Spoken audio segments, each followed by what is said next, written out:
Hey mammals! Today we're going to be taking a deep dive into the different faction quest lines offered up by Bethesda Studios and their new space sci-fi RPG Starfield.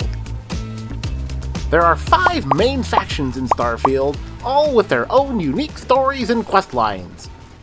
The main story quest will have you joining up with the space exploration club named Constellation, as you help them unravel the mysteries of the artifacts. In addition to them, you'll also encounter 4 other large factions throughout the galaxy.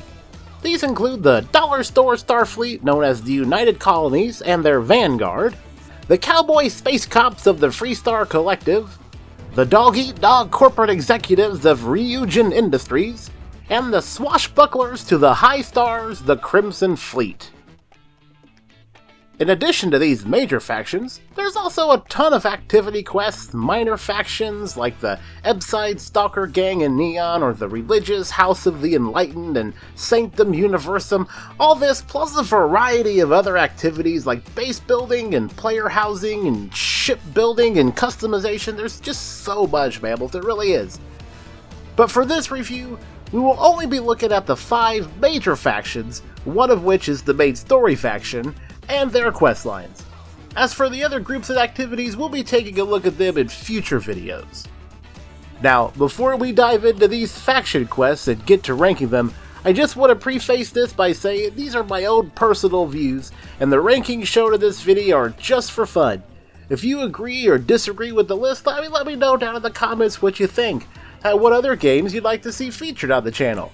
Hit that like button and subscribe for more reviews and gameplay shenanigans. And with that, let's get started with my number 5 faction questline.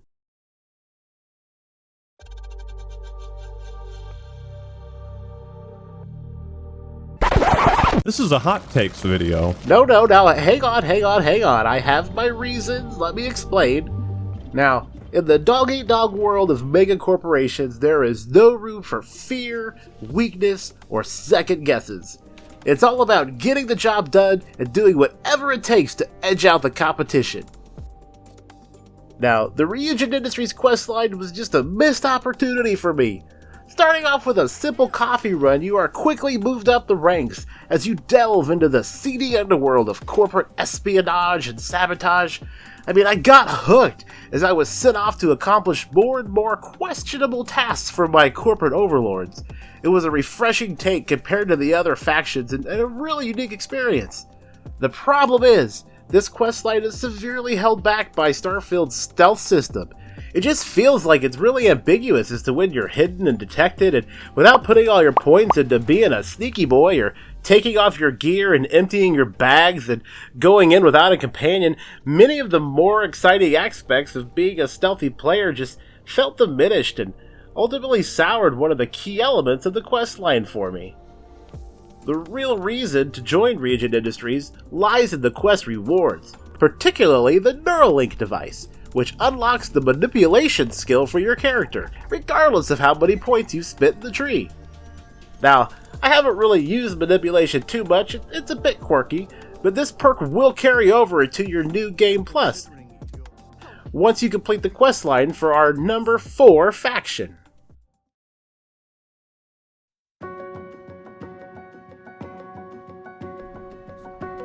And now, the meat and potatoes of Starfield, the Constellation questline.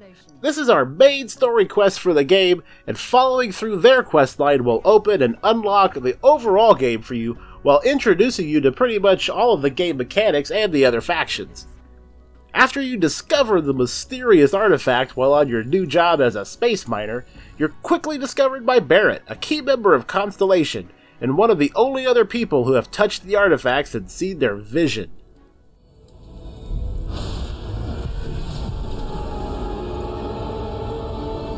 And while there are some nice diversions and eventual twists and turns in the story, you'll mostly be chasing down the artifact MacGuffins and cruising your way to the center of the galaxy. It's at the end of the Constellation questline where you're able to see all your progress during the playthrough and decide if you want to go back and keep playing or step through the center of the galaxy and start a new game plus.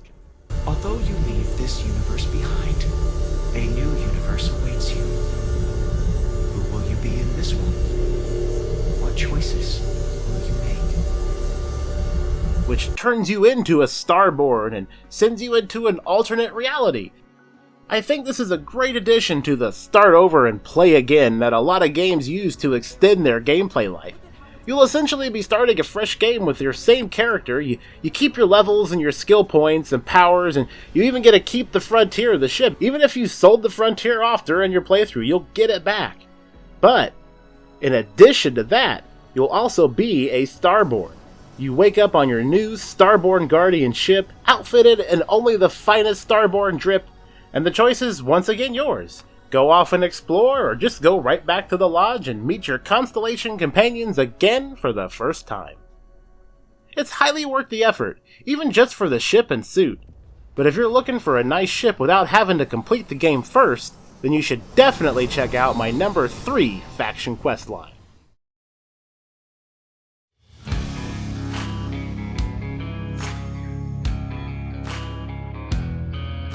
One of the first main factions you'll meet while playing through the main story quest is the Freestar Collective. These Wild West space cowboys are old enemies of the United Colonies and are policed by a group known as the Freestar Rangers. After helping resolve a hostage situation at a local bank in Aquila City, their capital, you will have the option to become a deputy of the Freestar Rangers. This questline is pretty good, but there's not much in the way of depth or really high stakes. The final decision gives you the illusion of impact, but the weight of your choice is ultimately just for flavor. It does a good job at making you feel like a space cop, however. It has a satisfying conclusion regardless of the impact or the weight that it actually has on the game. It's actually a pretty big moral decision that it has you make. In addition, the quest reward for this faction is really nice. You're looking at getting your paws on a very nice rifle, handgun, gear, and credits.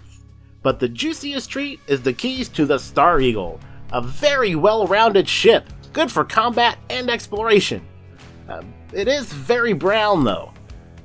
And if brown isn't your color, perhaps you prefer red.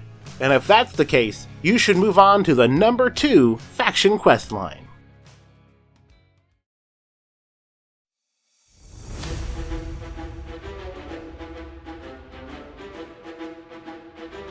Space Pirates! Who doesn't want to be a space pirate? The Crimson Fleet questline comes in at number 2 on our list for a lot of reasons. First and foremost, it's unique in its introduction. The overarching narrative of this questline puts you as a double agent, working in the United Colonies, deep undercover, inside the ranks of the Crimson Fleet. There are 2 ways to start the journey.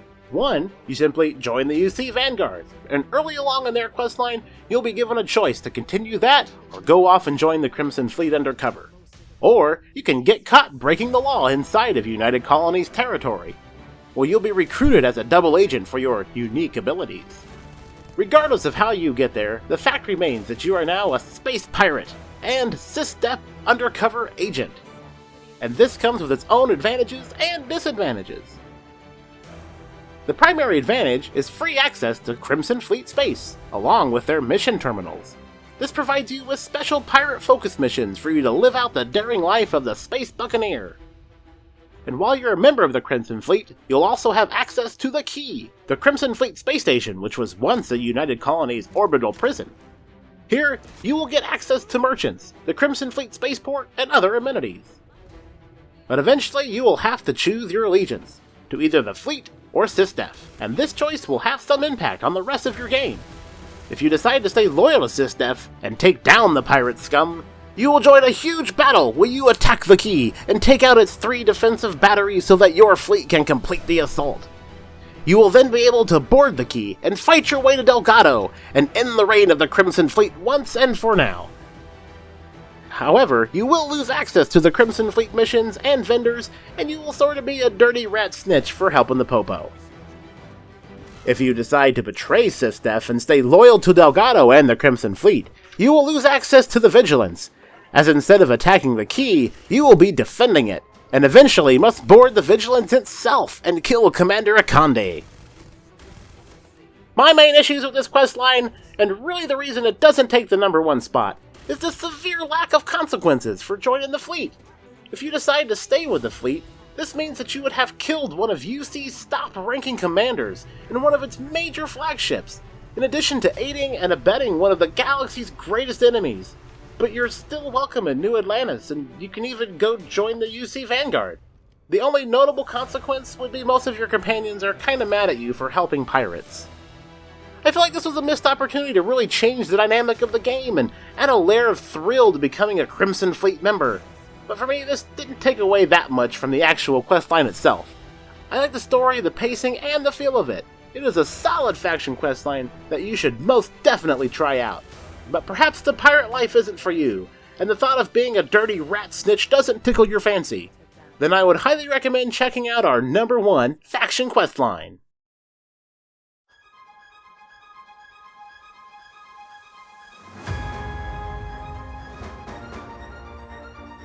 Without a doubt, my favorite faction questline belongs to the UC Vanguard. It had the most engaging plot, galaxy-wide stakes, and really leaves you with the feeling like you made a difference. Most mammals will jump on this quest chain early, as Commander Twala is one of the first faction NPCs you speak with, and the first thing he does is try to recruit you into the Vanguard. For me, I tried this chain last. I don't know why. I think it's because my first playthrough I backlogged Commander Twala's request in favor of checking out the main story. But regardless, this faction quest has it all.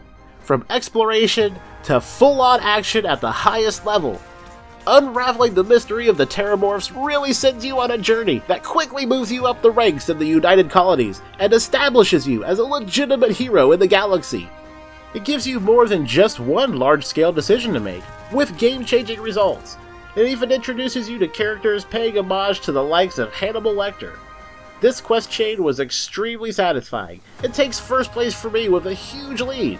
You are rewarded throughout very generously with credits, but also UC citizenship, which gives you a nice discount at all UC vendors and the right to purchase property in New Atlantis. But complete the whole chain and you'll be granted Class 1 citizenship, with an even bigger discount and a free penthouse suite in the city.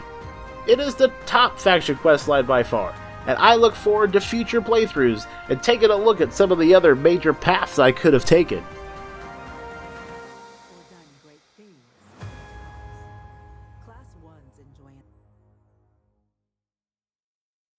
Thank you so much for watching, mammals. I hope you had a good time. Starfield really has its claws in me, and I'm enjoying making these videos for you. Did you agree with my rankings? Let me know down in the comments section. I love hearing from you, mammals. Poke that like button if you enjoyed your stay, and as always, thanks for hanging out, mammals!